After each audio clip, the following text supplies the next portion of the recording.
हैं या जॉब करते हैं तो कितना मुश्किल होता है पैसा हाथ में आना, लेकिन हॉस्पिटल में वही मुश्किल से कमाया हुआ पैसा हाथ से बालू की तरह निकल जाता है। फिर भी हम सभी अस्पताल में जितना पैसा मांगा जाता है खर्च करते हैं। अगर किसी के पास पैसा नहीं होता तो वो उधार लेता है, लेकिन इलाज तो करवाता ही है। अस्पताल में पहले दिन ही सबसे ज़्यादा टेस्ट होते हैं, कुछ सर्जिकल आइटम्स भी खरीदे जाते हैं, इसी दिन सबसे ज़्यादा दवाइयाँ लिखी जाती हैं। हॉस्पिटल में कुछ पैसा एडवांस के तौर पर भी जमा किया जाता है। हमने भी वही सब किया, हमें भी दवाइयाँ लाने के लिए कहा गया। आजकल हर हॉस्पिटल का अपना मेडिकल स्टोर होता है, सो यहाँ भी था। हमने दवा ली और हमारा जो पहला बिल बना वह था 8,369 रुपये का। हमने अपनी जेब से इतने रुपए निकाले और देना चाहा तो पता चला कि हमें तो सिर्फ 4,620 रुपये ही देना है। क्या आपके साथ ऐसा कभी हुआ है कि आपने 8,300 रुपये की दवाइयाँ खरीदी हों और किसी अस्पताल ने आपको 4,600 रुपये ही लिए हों? शायद नहीं। हमारे साथ भी पहले ऐसा कभी नहीं हुआ था।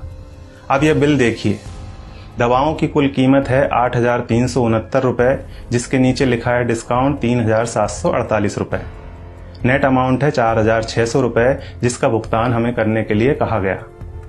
ऐसे हमारे पास और भी कई बिल हैं। हमने 5 दिन एडमिट रहने के दौरान वहां से कई बार दवाइयां खरीदी और हर बिल पर हमें ये छूट मिली।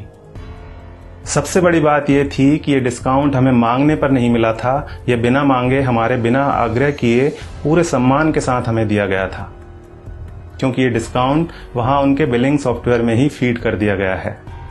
और आप यह जानकर हैरान होंगे कि डिस्काउंट का प्रतिशत 2, 4 या 10% नहीं है, यह बहुत ज़्यादा है।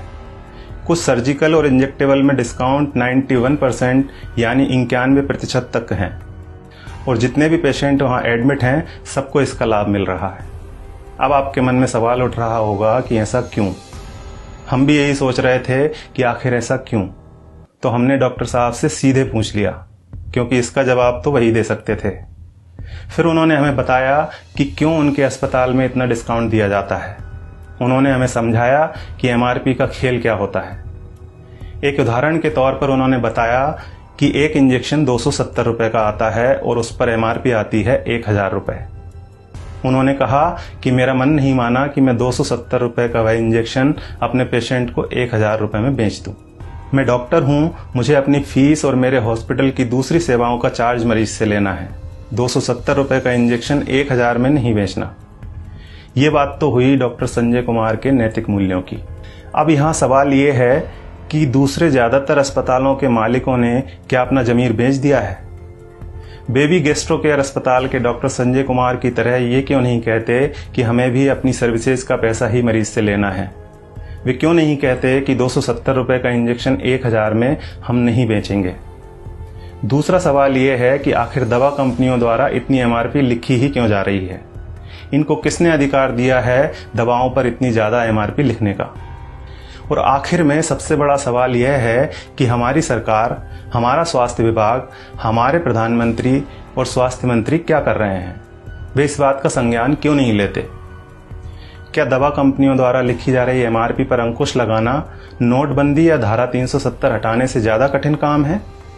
क्या इसे व्यवहार में लाना जीएसटी लागू करने से ज्यादा मुश्किल है? अगर नहीं तो फिर क्यों दवा कंपनियों को इतनी छूट दे रखी है?